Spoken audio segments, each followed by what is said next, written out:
اللهم صل على نبينا محمد। বিশ্বের কোটি মুসলিমের হৃদয়ে স্পন্দন জাগানো সেই মোহনীয় কণ্ঠস্বর, যার সুললিত কোরআন তেলাওয়াতে বিমোহিত হয় মক্কার পবিত্র হারাম প্রাঙ্গণ।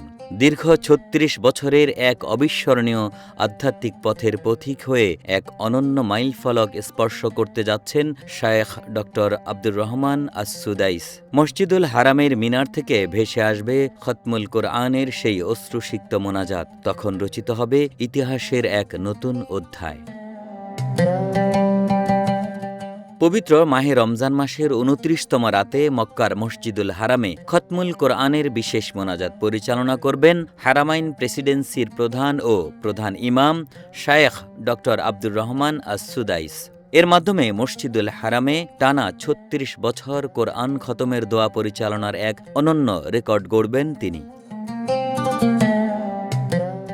মসজিদুল হারামে তারাবির নামাজে পবিত্র কোরআন খতম হওয়ার পর এই বিশেষ মোনাজাত করা হয়। দীর্ঘ ৩ দশকেরও বেশি সময় ধরে একনিষ্ঠভাবে এই দায়িত্ব পালন করে আসছেন শায়েখ সুদাইস।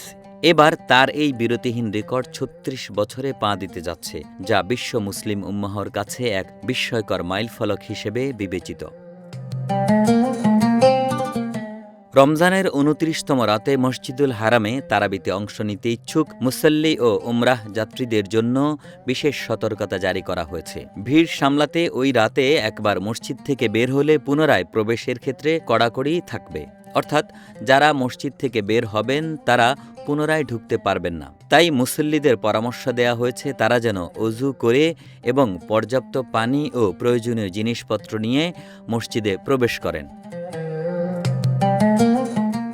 শায়েখ আব্দুর রহমান আল সুদাইস ১৩৭৯ হিজরি মোতাবেক ১৯৬০ সালের ১০ ফেব্রুয়ারি সৌদি আরবের কাসিম অঞ্চলের বুকাইরা এলাকায় জন্মগ্রহণ করেন। প্রায় ১২ বছর বয়সে তিনি পবিত্র কোরআনের হাফেজ হন। লেখাপড়া করেছেন রিয়াদে। ১৯৯৫ সালে মক্কার উম্মুল কোরা বিশ্ববিদ্যালয়ের শরিয়া ফ্যাকাল্টি থেকে পিএইচডি ডিগ্রি অর্জন করেন। ১৯৮৪ সালে তিনি কাবা শরীফের ইমাম হিসেবে নিযুক্ত হন। একই বছর জুলাই মাসে তিনি প্রথম পবিত্র কাবা শরীফে জুমআর খুতবা দেন। তখন তার বয়স হয়েছিল মাত্র ২৪ বছর। সৌদি আরবের সাবেক বাদশাহ ফাহাদ বিন আব্দুল আজিজের এক রাজকীয় নির্দেশনায় তাকে এই পদে নিয়োগ দেওয়া হয়। মসজিদুল হারামের সবচেয়ে কম বয়সী ইমাম হিসেবে সর্বপ্রথম তিনি আসর নামাজের ইমামতি করতেন।